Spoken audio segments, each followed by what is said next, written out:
आऊज़ बिल्लाहि मिनश शैतानिर रजीम बिस्मिल्लाहिर रहमानिर रहीम। क्या औरत अपनी पसंद से की शादी कर सकती है या नहीं? एक खास बात ये बताऊं कि ये फ़िक़्ह हनफी की बहुत ही अहम खुसूसियत है।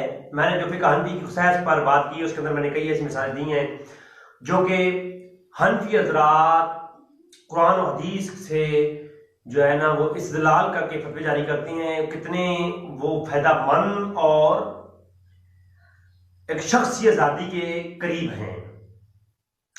अल्लाह तबारक तआला ने एक शख्सी आज़ादी जो दी है उसमें अहम बात यह है कि औरत के निकाह का भी ख्याल रखा गया है, औरत की अपनी आज़ादी का भी ख्याल रखा गया है। वली की इजाजत के बगैर औरत निकाह कर सकती है। वो जो हदीस पेश की जाती है, मायशा सिद्दीक़ा रज़ी अल्लाह तआला ने फरमाया वली की इजाजत के बगैर निकाह बातिल है। सुनन अबी दाऊद के अंदर मौजूद है, उस पर हम बात करेंगे आखिरी जाकर में जाकर के, और आपको बताएंगे कि असल में उस रवायत की हकीकत क्या है। बालिग लड़की को अपने नफ्स पर अख्तियार दिया गया है, उसी का लिहाज आपको अगर मिलेगा तो फकत फ़िक़्ह हनफी में मिलेगा। इमाम आज़म हनीफा का मौक़िफ़ ये है, लड़की आक़ला बालिगा अगर अपने निकाह अपनी मर्जी से करती है तो उसको इसका अख्तियार है। कुरान की आयत और कई सही हदीसा और असार सहाबा से इसका इस्तिदलाल किया गया है। सूरह बकरा की आयत नंबर 230 के अंदर इरशाद हुआ, बस शोहर अगर तलाक दे दे तो वो औरत साबका शोहर के लिए हलाल नहीं है हत्ता कि वो औरत दोबारा निकाह करे। तो यहां औरत को दोबारा निकाह करने के लिए कहा गया है। तो यहां पर इमाम आज़म हनीफा कहते हैं कि औरत का अख्तियार बयान किया गया कि औरत को इसका अख्तियार हासिल है। जबकि इसी तरह सूरह बकरा की आयत नंबर 232 232 के अंदर सूरह बकरा आयत नंबर 232, जब तुम औरतों को तलाक दो तो बस जब वो अपनी इद्दत को हो जाएं तो उनको ना रोको कि वो अपने शोहरों से निकाह करें। तो औरतों को निकाह करने का हक दिया जा रहा है।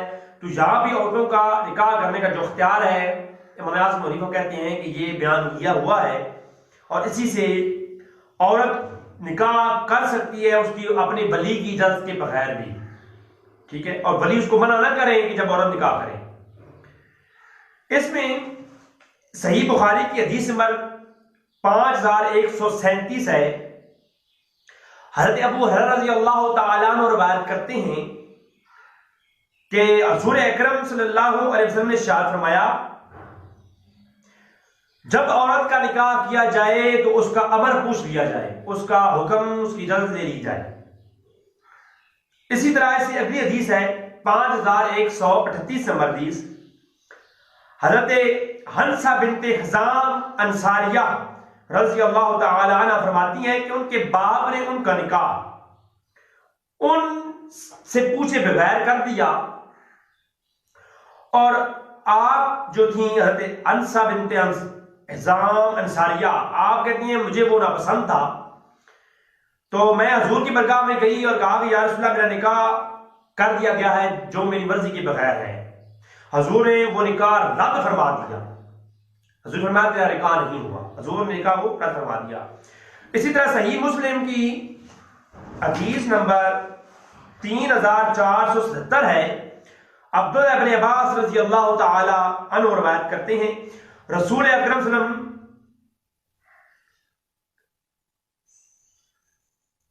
ने इरशाद फरमाया कि औरत को इस बात का हक है, औरत अपने नफ्स पर हकदार है इसकी निस्बत कि उसका वली उसकी निकाह करे। यानी औरत को हक हासिल है कि वो अपनी मर्जी से निकाह करे, जबकि जो है वली से ज्यादा हक हासिल है, वो अपनी मर्जी से निकाह कर सकती है। इसी पर एक और रवायत पेश कर देता हूं मुसन्नफ इब्न अबी शैबा से कि जिल्द नंबर 3 सफ़ा 275, एक औरत नबी करीम सल्लल्लाहु अलैहि वसल्लम की बरगाह में आई और कहा कि मेरे देवर ने मेरी उसके शोहर की वफात हो चुकी थी, तो मेरे देवर ने मेरे निकाह के लिए पैगाम भेजा। मेरे बच्चों के बाप के चचा ने मेरे निकाह के लिए पैगाम भेजा, जिसको मेरे बाप ने रद्द कर दिया है, और मेरे बाप ने कहीं और मेरा निकाह कर दिया है जो मैं उसे पसंद नहीं करती। तो हजूर अकरम सल्लल्लाहु अलैहि वसल्लम ने उसके बाप को बुलाया, तो उसके बाप ने कहा कि मैंने अपनी बच्ची के निकाह में कोई कसर नहीं छोड़ी, बड़े खूबसूरत अंदाज से निकाह किया है, बड़े अच्छे तरीके से निकाह किया मैंने। हजूर ने फरमाया कि यह निकाह नहीं हुआ, और उस औरत को फरमाया हजूर ने कि जा तेरा निकाह नहीं हुआ, तो अपनी मर्जी से जहां दिल चाहे निकाह कर ले। उसके बाप के सामने हजूर ने कहा कि मुसन्नफ इब्न अबी शैबा है। और अब उस हदीस की तरफ आते हैं, जिस हदीस पर कहा जाता है कि इमाम शाफी ने जिससे अपना जो है वो मौकफ लिया, कि आयशा सिद्दीक़ा रज़ी अल्लाह तआला अन्हा कहती हैं कि जिस औरत ने अपनी बली के बगैर निकाह किया, उसका निकाह बातिल है। ये मुसनद अबू दाऊद के अंदर ये रिवायत मौजूद है, और दीगर हदीस के अंदर ये रिवायत मुख्तलिफ तुर्क से मौजूद है। फुकहा के नजदीक और मुहद्दिसीन के नजदीक एक मुसलमा असूल है कि जब कोई रावी रिवायत कर रहा होता है, तो उस रावी का अगर अपना अमल उस रिवायत के ऑपोजिट है, मुखालिफ है, तो इससे यह समझा जाएगा कि वो जो रावी जो हदीस पेश कर रहा है वो हदीस मनसूख हो चुकी है। मुश्कात शरीफ के अंदर कई ऐसी रिवायत मौजूद है कि हुजूर अकरम सल्लल्लाहु अलैहि वसल्लम ने फरमाया कि बाज कुरान की आयतें कुरान की आयत को मनसूख करती हैं, और बाज मेरी हदीस से कुरान की आयत को और मेरी कई हदीसों को मनसूख करती हैं। तो कई हदीसें मनसूख होती हैं, उस पर फुकहा का असूल यह है कि अगर रावी एक रवायत कर रहा है बात और उसका अपना अमल उसके अपोजिट है, तो समझा नहीं जाएगा कि रावी जो अमल बता रहा है वो मनसूख हो चुका है, या फिर उसमें कोई तौजीह की जाएगी, उसकी अंदर जो है तशरीह की जाएगी, उसके अंदर कोई तावील की जाएगी उस सहाबी के अमल के मुताबिक। अम्मा आयशा खुद कहती हैं कि निकाह बातिल है अगर वली ना हो बीच में कुफ में। अब यहां देखें, मुसन्नफ इब्न अबी शैबा है और अम्मा आयशा सिद्दीक़ा का खुद अपना अमल क्या है अगर वो देखें। मुसन्नफ इब्न अबी शैबा और अगले सफा जिल्द नंबर 3 सफा 276 पे रिवायत मौजूद, अम्मा आयशा की भतीजी हफ्सा बिनते अब्दुर्रहमान बिन अबू बकर,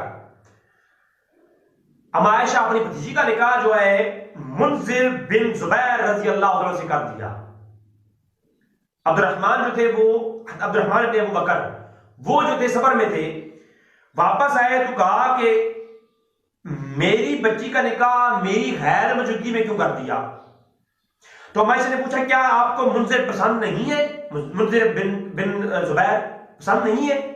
तो ये जो है आयशा ने बली की गैर मौजूदगी में खुद निकाह कर दिया। तो ये मालूम हुआ आजम का ये हुक्म है, गैर कुफ में अगर औरत निकाह करती है तो वो निकाह बातिल होगा। हाँ, कुफ के अंदर अगर वली मौजूद नहीं है तब भी निकाह हो जाएगा, किया जाएगा, तो वो निकाह बातिल हरगिज नहीं है, वो निकाह कबूल होगा। और इस तरह के जो है ये एक औरत की जो हक है औरत का उसको मलहूज खातिर रखा इमाम आज़म अबू हनीफा ने, और फिक़ह हनफी की ये खुसूसियत है। आज लोग कहते हैं तलवार के जोर पर फैली फिक़ह हनफी, इंशाल्लाह मेरी आज सारी एपिसोड इस पर भी आएंगी। मैं फिक़ह हनफी के अंदर और बाकी फुक़हा के नजदीक जो खुसूसियत है फिक़ह हनफी की वो पेश करूंगा। मेरा इस पर आज भी क्लिप अपलोड है, आप जरूर वो देखें फिक़ह हनफी कैसे फैली। इस पर मैंने एक क्लिप अपलोड किया। दुआ है कि रब ताला हमें हक जानने की तौफीक अता फरमाए और इमाम आज़म अबू हनीफा के जो इस उम्मत पर एहसान है उसको समझने की तौफीक अता फरमाए। वमा अलैना इल्लल बलागुल मुबीन।